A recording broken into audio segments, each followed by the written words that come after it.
propose aujourd'hui de parler des études de marché transfrontalières. À l'agenda, nous allons comprendre ce qu'est la recherche transfrontalière, analyser des outils comme la recherche documentaire, l'étude de terrain et les spécificités entrepreneuriales transfrontalières. Il ne s'agit pas de présenter une théorie sur les études, mais de comprendre en pratique comment on peut réaliser ces études sur des marchés qui, a priori, on ne connaît pas. Pour commencer cette analyse, il est important de se poser une question. Une étude de marché demeure un préalable à l'investissement. Et donc, avant d'investir sur un nouveau territoire, il convient d'identifier le potentiel pays, le contexte local, aussi bien politique, économique, social, culturel, les besoins des consommateurs de ce marché, les motivations et leurs blocages, qui peuvent être d'ailleurs de nature culturelle, institutionnelle, sociaux, économique. Quels outils peut-on utiliser? On peut utiliser la matrice SWOT bien connue, on peut utiliser aussi une série de services à l'exportation que l'on trouve par exemple en Wallonie, l'Agence Wallonne pour les exportations sur le site awex.be ou le site français businessfrance.fr ou le site néerlandophone flandersinvestmentandtrade.com. Ces trois services donnent des informations très intéressantes sur les pays dans lesquels on veut investir. C'est souvent intéressant d'ailleurs de croiser les données de ces trois services. Avant donc de réaliser cette étude de marché, il convient de réaliser un diagnostic export, c'est-à-dire évaluer la situation financière. Est-ce que l'entreprise est capable d'exporter? Se poser ensuite la question, l'investissement est-il rentable? Et donc, quel est le business model qui est envisagé pour aller exporter sur ce pays? Est-ce que l'entreprise dispose des investissements nécessaires en termes d'état de trésorerie? Quelles sont ses perspectives financières? Quelles sont ses capacités de production? Évidemment, le mieux, c'est d'aller voir ce qui se passe sur le terrain. Et donc, il est conseillé de ne pas vendre à l'exportation sans avoir visité la région concernée. Pour ce faire, la matrice SWOT, qui mesure les forces, faiblesses, les opportunités et les menaces, sera d'une grande utilité. Reste à réfléchir sur le sens qu'on veut donner à une recherche transfrontalière. Alors, la recherche transfrontalière, elle va chercher à développer le potentiel de développement d'un pays, donc il sera important de le mesurer. Elle va servir à cibler dans le nouveau pays les consommateurs intéressés ou potentiellement intéressés par un marché. Elle va servir à mesurer la situation économique et politique locale, vérifier les coutumes, voir si celles-ci peuvent s'adapter aux produits existants ou s'il convient de modifier complètement l'offre, et va servir aussi à comprendre les langues parlées et les expressions utilisées. Ainsi est-il bon de rappeler que même en français, certains mots n'ont pas le même sens. Une liqueur au Canada est une limonade, tandis que dans la partie francophone européenne, une liqueur est plutôt un alcool fort. Il est aussi important de mesurer les spécificités légales qui vont influencer la formulation du produit et ses canaux de distribution. Pour ce faire, on peut utiliser deux méthodes. La première, c'est la recherche documentaire. On va se baser sur une série de documents, on va discuter avec des spécialistes, ou alors de réaliser une étude de terrain. Je vous propose maintenant de regarder ces deux. La recherche documentaire sert, comme son nom le dit, à récolter les éléments indispensables sur base de documents. On va chercher à comprendre si le pays envisagé a un potentiel de développement réel par rapport aux produits que l'on propose, quelle est la concurrence, comment s'est-elle installée, quelles sont les habitudes et les modes de consommation, comment l'entreprise peut-elle se démarquer par son produit, par son service de ses concurrents. Elle va aussi servir, ce qui est non négligeable, à préparer la future étude de terrain qui est vivement conseillé. Que va-t-on utiliser comme outil? Deux outils importants, la grille Pestel et la matrice SWOT. La grille Pestel ou PEST comprend à la fois une analyse de l'environnement politique et législatif, l'environnement économique, l'environnement social et socioculturel, l'environnement technologique et enfin l'environnement écologique et le cadre de vie. La grille PEST ou PESTEL permet de mesurer différents éléments importants. Elle va mesurer au niveau politique et législatif les réglementations politiques, les stratégies publiques en matière de formation, de taxation, de développement des activités économiques, de protection des entreprises. Elle va aussi mesurer l'environnement économique. Ça serait important de connaître l'environnement économique du pays dans lequel vous allez proposer votre produit et service, les cycles économiques, les niveaux de revenus disponibles, le taux d'intérêt, le niveau d'endettement et d'autres choses. Au niveau environnement social et socioculturel, l'évolution démographique de la population, la structure d'âge, les croyances, les facteurs culturels et religieux, tout ça peut être important, la connaissance des changements sociaux qui peuvent influencer les décisions d'achat. L'environnement technologique, ça ne sert à rien d'aller dans un pays si on ne sait pas ce que les personnes sont capables d'utiliser ou pas.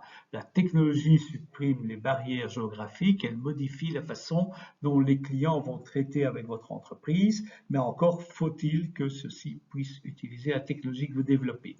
Et enfin, l'environnement écologique, le cadre de vie est important, que ce soit comprendre la pénurie de matières premières, le coût de l'énergie, tout ça peut influencer les préoccupations écologiques et développer une image par l'entreprise qui satisfait les besoins des clients est essentiel. Je vous invite à prendre connaissance de cette grille. De même, on peut se poser, toujours pour la grille PEST ou PESTEL, une série de questions. Ces questions vous sont soumises maintenant. Quoi qu'il en soit, et quelles que soient les thématiques, l'objectif d'utiliser une grille telle que celle-ci au moment où vous lancez votre étude transfrontalière, c'est de pouvoir répondre aux attentes des différents consommateurs. Pour ce faire, l'on peut utiliser différentes sources d'intelligence marketing. Alors en général, on peut avoir deux sources importantes. On va utiliser les statistiques internes à l'entreprise. Malheureusement, souvent, quand on veut aller chercher de l'information sur un pays, on ne dispose pas de cette information. Le système d'information marketing à l'exportation est souvent vide d'informations quand il s'agit d'exporter pour la première fois. Ou alors, on va s'adresser aux statistiques externes. Il y a des organismes officiels, semi-officiels et privés. On peut analyser la littérature, interroger des experts, des bases de données ou des sociétés d'études. Trois outils peuvent être très intéressants. D'un côté, les statistiques officielles. On va retrouver en Belgique Statistiques Belgique, donc statbel.fgov.be. En France, l'INSEE.fr et une société qui publie énormément d'études sur les comportements de consommateurs, mvconsult.be. Ces informations sont accessibles gratuitement aux personnes intéressées. Regardons par exemple une des statistiques disponibles en Belgique sur le budget des ménages. On voit une évolution qui a commencé en 1968, 78, 1978 jusqu'à aujourd'hui. Que voit-on? C'est que cette évolution permet de comprendre à quoi les ménages affectent-ils leurs ressources.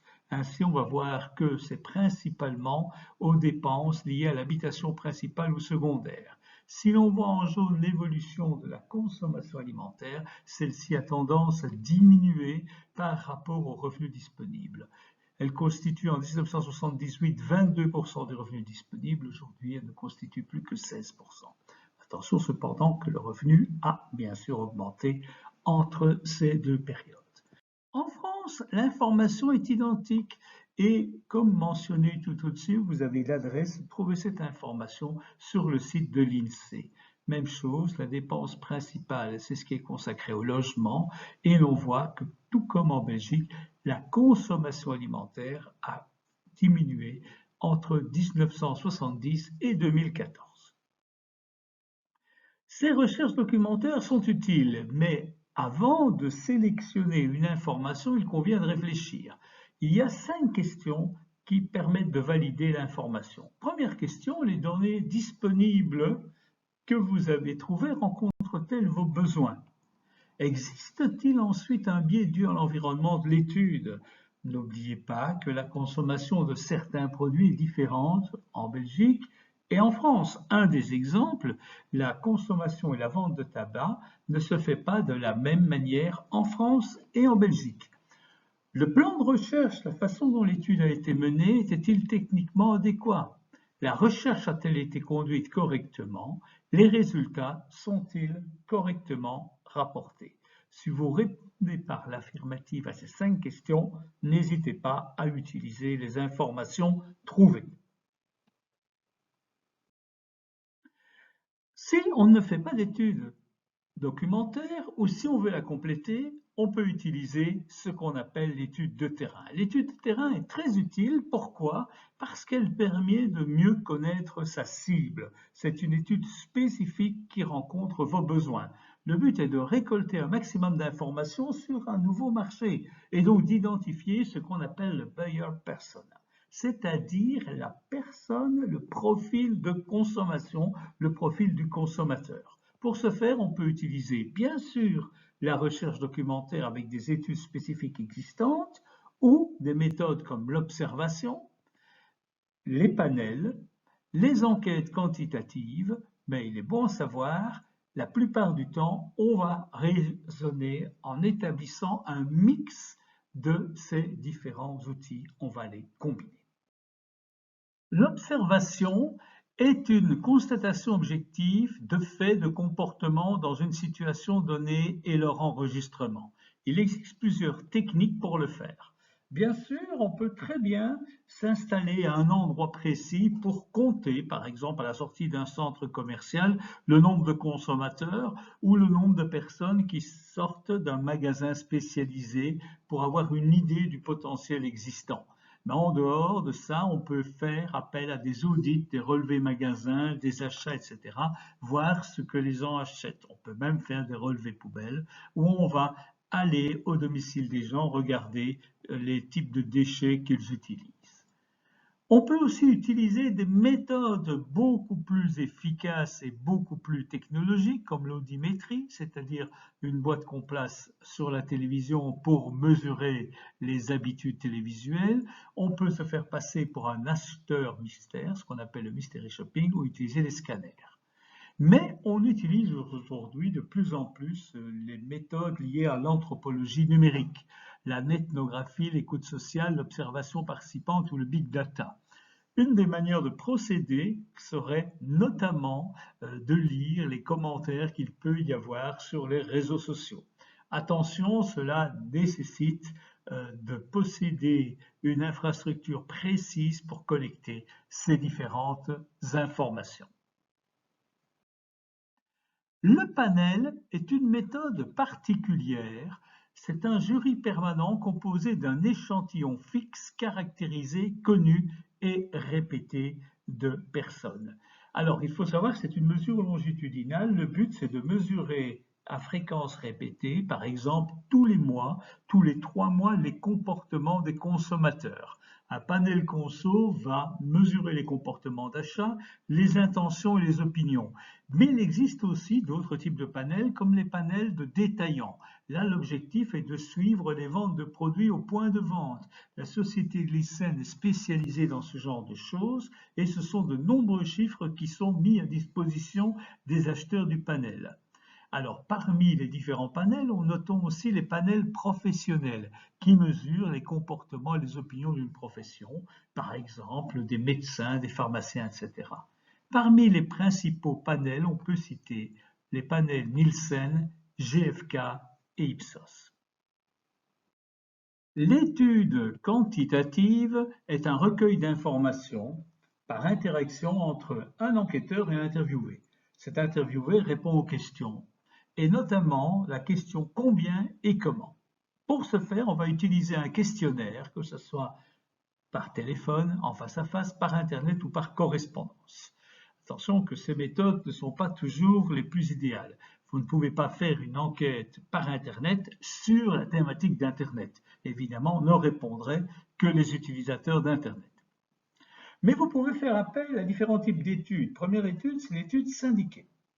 C'est une étude qui est lancée par une société d'études et qui propose à toute une série de personnes de souscrire, d'entreprises de souscrire. Par exemple, une étude sur les vacances, on aura les émetteurs de cartes de crédit, on aura les tours opérateurs, on aura les assureurs qui peuvent être intéressés. Chacun souscrit à un volet de l'étude et reçoit l'information pour ce volet.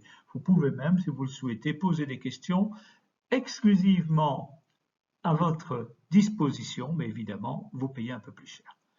Ensuite, on a l'étude omnibus, c'est un peu différent. Tous les mois, des personnes sont intéressées, sont interrogées par une société d'études. Et vous décidez de poser une question un mois précis. Vous ne payez que pour la question posée et vous êtes le seul à disposer de ces résultats. Enfin, vous avez le top du top, l'étude sur mesure, l'étude ad hoc pour vous. C'est-à-dire que cette étude est faite rien que pour vous et vous serez les seuls à disposer des résultats. Évidemment, si c'est du sur-mesure, c'est toujours plus cher.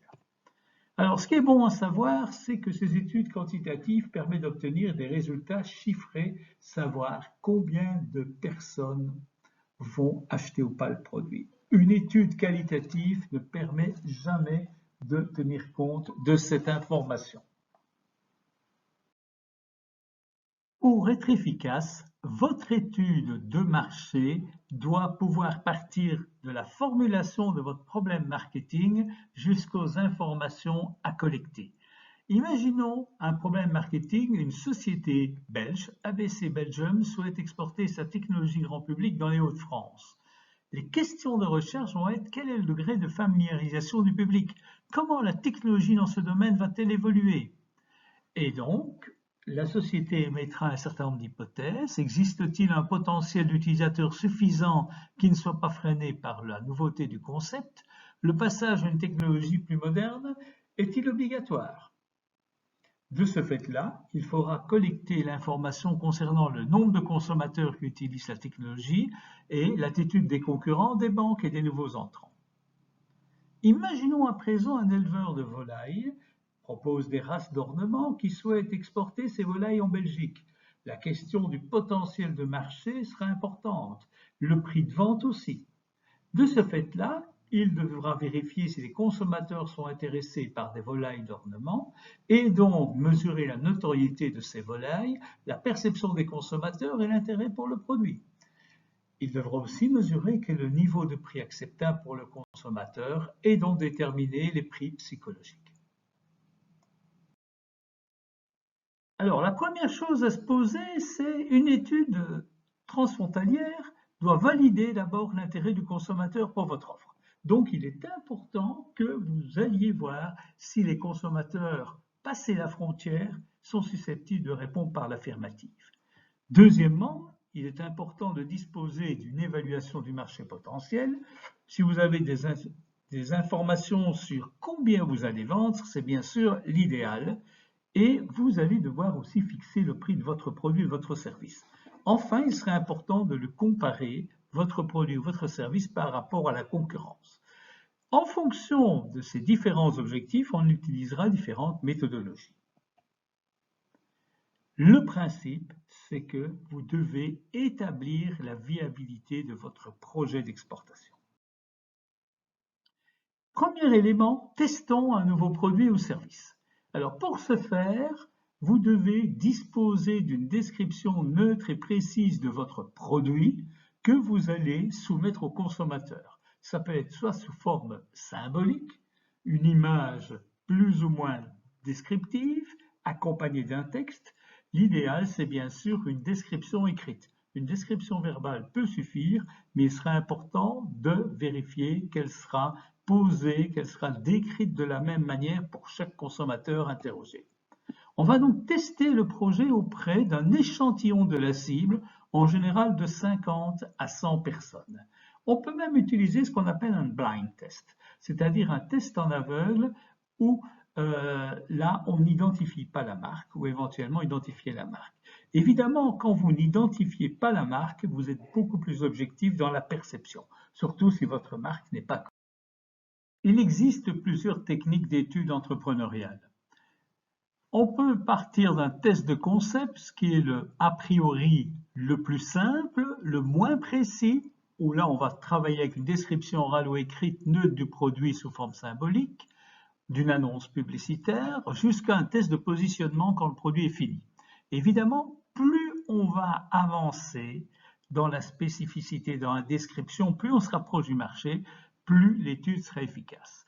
Dans un test de concept, on ne peut mesurer que la compréhensibilité, la vraisemblance perçue, le niveau de besoin, l'intérêt éprouvé, la valeur perçue, la cible, la fréquence d'achat. C'est souvent une étude préalable ou une première étude pour voir l'intérêt d'un marché. Par contre, plus on va aller dans le développement du produit, plus on a intérêt à développer différentes choses. On peut faire un test de goût, un test de dégustation, on peut mesurer l'acceptabilité, on peut mesurer le packaging, le conditionnement, le test de nom. Dans ce cas-là, on a généralement besoin d'un prototype. L'idéal, bien sûr, c'est le test de positionnement quand le produit est fini. On pourra mesurer son identification, sa connaissance, sa perception, les attitudes et préférences des consommateurs, les intentions, l'achat et le rachat. Vous pouvez aussi positionner le produit par rapport à ses concurrents. Comment peut-on faire pour positionner ce produit?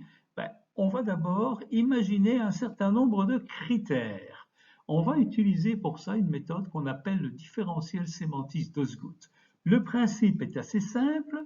On va positionner le nouveau concept, le nouveau produit par rapport à son ou ses concurrents et au produit idéal. Dans le cas du schéma que vous allez voir, le nouveau concept est en bleu, le produit idéal est en vert et le produit concurrent est en rouge. On voit tout de suite que le nouveau concept répond dans sa capacité d'être facile à préparer une bonne odeur. Par contre, il faut améliorer les caractéristiques de bon marché, d'efficacité ou de caractère équilibré.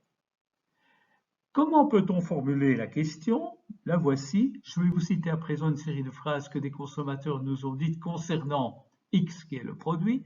À chaque fois, je vais vous demander de me donner une cote de 1 à 5. 1 signifie ce n'est pas du tout le cas. 5, c'est tout à fait le cas. Si je vous dis en général le produit X, vous recitez le nom du produit, est facile à préparer, quelle cote donnez-vous? Ça vous permet d'avoir l'ensemble des indicateurs à mesurer. Bien sûr, il convient d'aller chercher ces indicateurs en fonction des caractéristiques du produit. Si maintenant vous êtes confronté à évaluer le marché potentiel, vous devez disposer d'un produit dans sa forme quasi définitive. Si vous partez d'un concept, par exemple un hamburger à la confiture et au poivre, la perception du produit risque d'être très différente selon les consommateurs, sans pour cela disposer d'une information pertinente. L'idée, c'est que vous devez mesurer comment le consommateur va réagir. Vous allez aussi mesurer le volume des ventes potentielles et pour ça, on peut utiliser la méthode des indicateurs synthétiques ou la recherche documentaire. Recherche documentaire, notamment avec les sites cités précédemment, comme StatBell ou l'INSEE, qui possèdent dans l'enquête budget des ménages des informations précises sur la consommation de certains produits. Malheureusement, quand ces produits ne sont pas repris dans ces enquêtes, il faudra établir des indicateurs synthétiques. Comment procéder?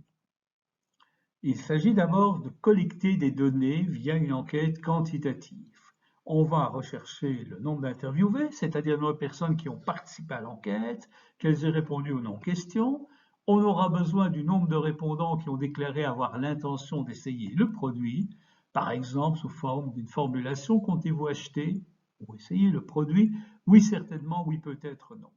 Il est intéressant de diviser la réponse en 3 et d'avoir un oui certainement. Pourquoi? Parce que l'on sait que la plupart des consommateurs ont tendance à répondre par l'affirmative à une question.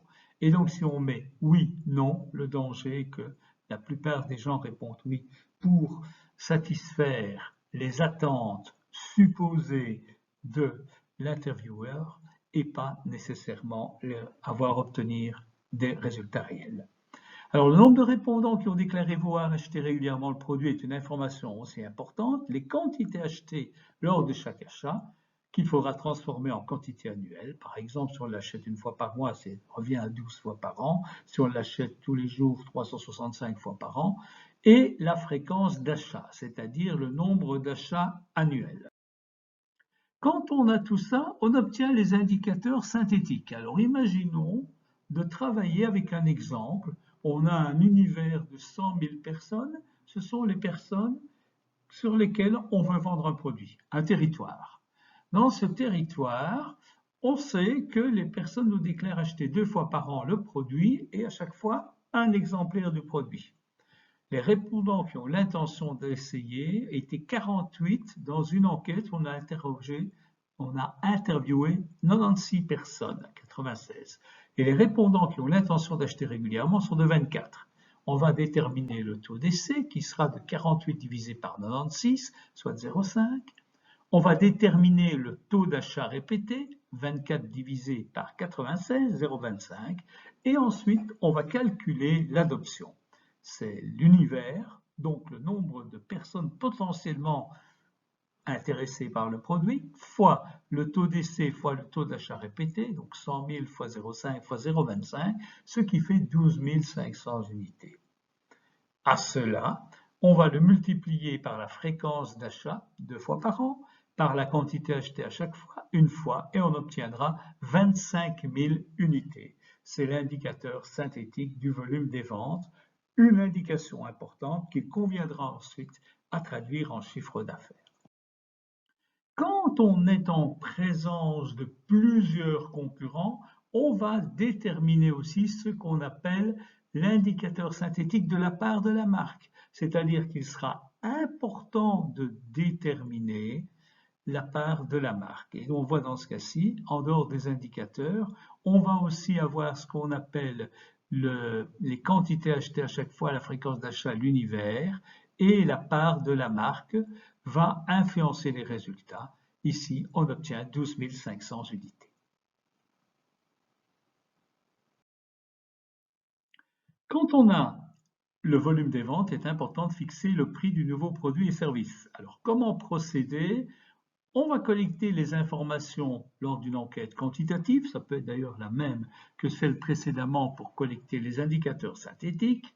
On va traiter ces données en procédant à un cumul, un lissage d'un chiffre d'affaires prévisionnel, ce qui permettra d'estimer le marché potentiel et le chiffre d'affaires prévisionnel en fonction du prix pratiqué. La méthode, c'est ce qu'on appelle les prix psychologiques. On utilise 2 questions. La question liée au prix minimum et celle liée au prix maximum.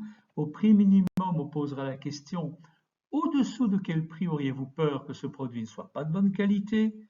ou « En dessous de quel prix n'achèteriez-vous pas ce produit ?» En prix maximum, à partir de quel prix pensez-vous que ce produit est trop cher? Et au-dessus de quel prix n'achèteriez-vous pas ce produit? Quand on a obtenu tout ça, on peut obtenir les prix psychologiques, c'est-à-dire 2 droites, et on va mesurer la distance la plus importante entre ces 2 droites du prix minimum et du prix maximum. Pour ce faire, on va cumuler les fréquences des prix maximum et minimum, on va lisser pour éviter l'impact des prix ronds et on obtiendra le chiffre d'affaires prévisionnel. L'optimum correspond à la maximisation des ventes. Mais plutôt qu'un long discours, autant vaut-il mieux procéder par exemple. Alors voici ici un résultat d'une étude qui a été faite en dollars canadiens. Vous avez le prix de vente qui varie de 1 à 15 dollars. Et on a interrogé les personnes, on a obtenu le prix minimum, le prix maximum, en valeur absolue, en pourcentage. Ensuite, on a calculé les fréquences cumulées, la différence de ces fréquences cumulées lissées pour obtenir le marché potentiel. La première étape consiste à classer les prix de vente proposés par ordre croissant. Ensuite, on va poser la question à partir de quel prix pensez-vous que ce produit est trop cher et établir un classement ordonné, progressif, du prix le plus bas jusqu'au prix le plus élevé avec le pourcentage de répondants, pour le prix maximum et pour le prix minimum. Ensuite, dans une seconde étape, on va déterminer à partir de quel prix pensez-vous que ce produit est trop cher et calculer le prix maximum cumulé et le prix minimum cumulé. Enfin, on va établir la différence entre le prix minimum cumulé et le prix maximum cumulé. Ici, on voit que cette différence maximale est de 40% et on va établir le chiffre d'affaires prévisionnel. Mais faites attention, ce chiffre d'affaires prévisionnel tient aussi compte du prix de vente. Ainsi, l'on voit que si la différence maximale est de 50% à 8 $ canadiens, le chiffre d'affaires maximal sera de 4 millions de dollars à 9 $, le prix unitaire de 9 $ canadiens. Pourquoi? Parce qu'évidemment, quand il y a une différence de prix de vente, cela influence le chiffre d'affaires total. Si l'on veut regarder le résultat, on voit tout de suite que la différence se situe à 9 $ canadiens. Enfin, après avoir établi la perception du produit, d'avoir établi le volume d'achat prévisionnel, d'avoir établi le prix du produit, il est important de comparer les qualités de ce produit par rapport à ses concurrents. Pour ce faire, on peut utiliser l'indice de Fishbein. Le principe est assez simple, c'est une méthode quantitative, on va établir un indice global. Cet indice global sera en fait une somme pondérée des différents critères en fonction de leur importance, critères affectés à chaque paramètre de la marque. Alors cet indice de Fishbein détermine les attributs pertinents à utiliser lors d'une étude qualitative par exemple, ou si vous avez déjà les attributs existants pour votre produit, vous allez tester l'importance des attributs et tester la présence d'attributs pour chaque produit ou marque. Il est toujours bon à savoir que dans une langue et dans une culture, il convient de faire très attention à la traduction des critères que vous allez utiliser. Et même dans les différentes normes que vous allez utiliser, demandant une cote, par exemple, de très mauvais à excellent. En effet, le mot excellent n'a pas le même sens. En anglais, il est tout à fait possible d'atteindre ce niveau d'excellence. En français, c'est très rare. Et donc, on risque d'avoir des résultats différents simplement parce que le mot n'a pas la même portée symbolique dans une langue.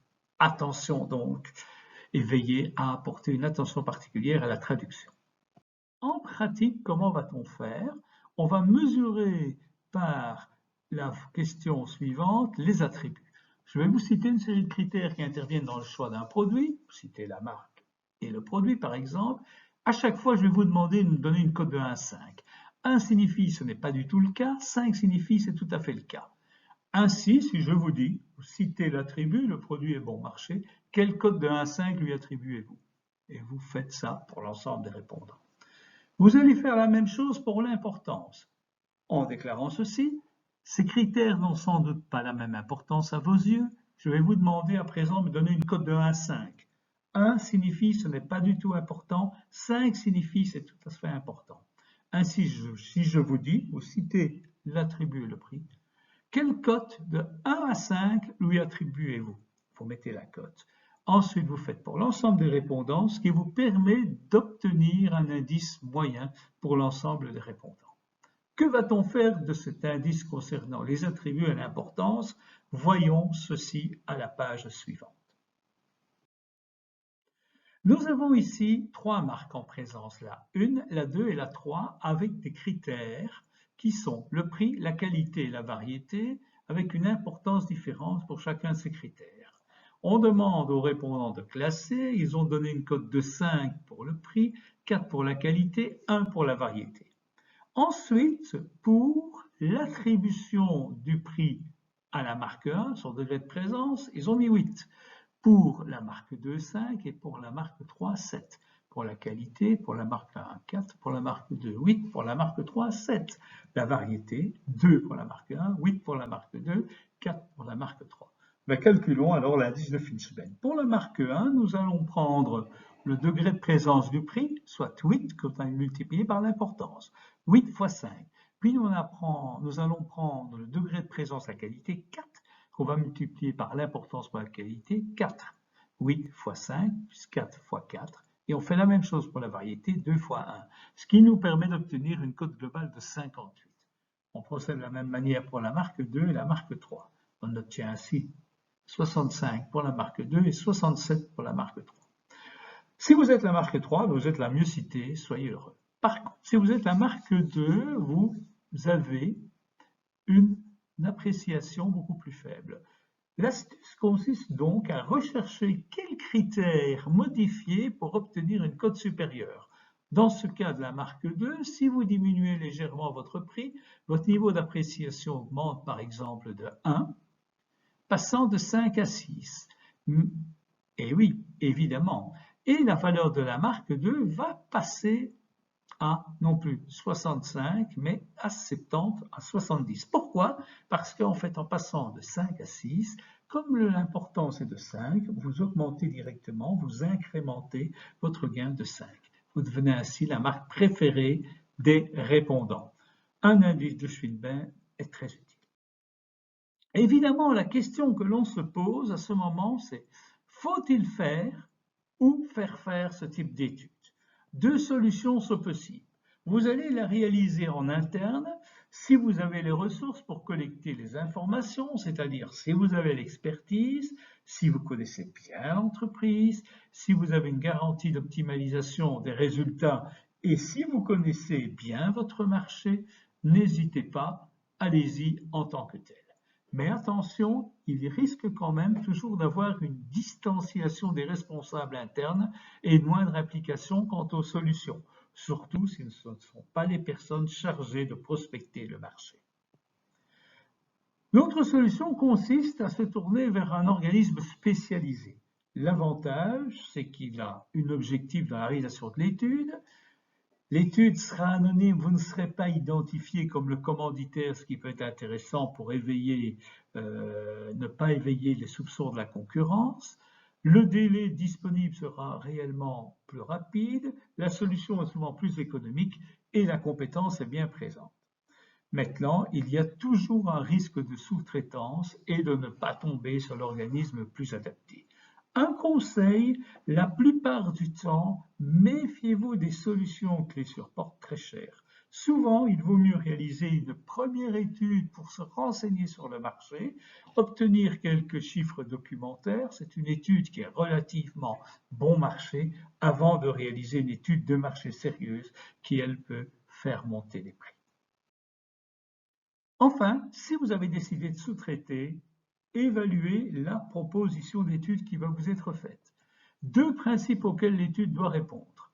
Est-ce que la proposition d'étude répond à votre demande? C'est-à-dire, est-ce qu'elle répond aux méthodologies qu'on utilise aujourd'hui, ce qu'on appelle l'état de l'art? Et est-ce qu'elle répond à votre demande, c'est-à-dire au briefing que vous avez fait? C'est la raison pour laquelle on conseille souvent en tant que demandeur d'études, de remplir une demande d'études, ce qu'on appelle en anglais une research request, c'est-à-dire un document qui va reprendre le pourquoi de cette étude, pourquoi maintenant, les informations dont vous disposez, les informations que vous souhaitez obtenir. L'avantage, c'est que en établissant un cahier de charges précis, vous obtiendrez des résultats précis. Enfin, il convient d'évaluer le sous-traitant. Comment peut-on l'évaluer? Vérifier que l'inventaire de l'information à recueillir soit bien précisé et corresponde bien sûr à votre briefing, et analyser l'organisation de l'étude et du cabinet conseil. Méfiez-vous des trop gros cabinets où vous n'aurez affaire qu'à un sous-fifre qui, lui, ne maîtrise pas nécessairement tout le processus d'étude. Il est important d'avoir affaire à des gens compétents de qualité et de pouvoir compter sur eux. Vous pouvez même faire appel, pourquoi pas, à des études réalisées par des écoles. Mais dans ce cas-là, vérifiez la qualité de l'étude qui vous est proposée, tout comme celle du sous-traitant. Enfin, vérifiez que les modalités pratiques d'enquête vous conviennent. Si vous devez tester un produit de bouche, un produit qui nécessite d'être servi à une température précise, vérifier que les conditions de service soient bien remplies par exemple. Vérifier aussi que les équipes d'enquêteurs soient suffisantes pour tester un nombre suffisant de personnes en même temps. Enfin, vérifier l'expertise des personnes et l'utilisation aussi d'une référence déontologique. Il existe des codes, est-ce que ces gens respectent les codes?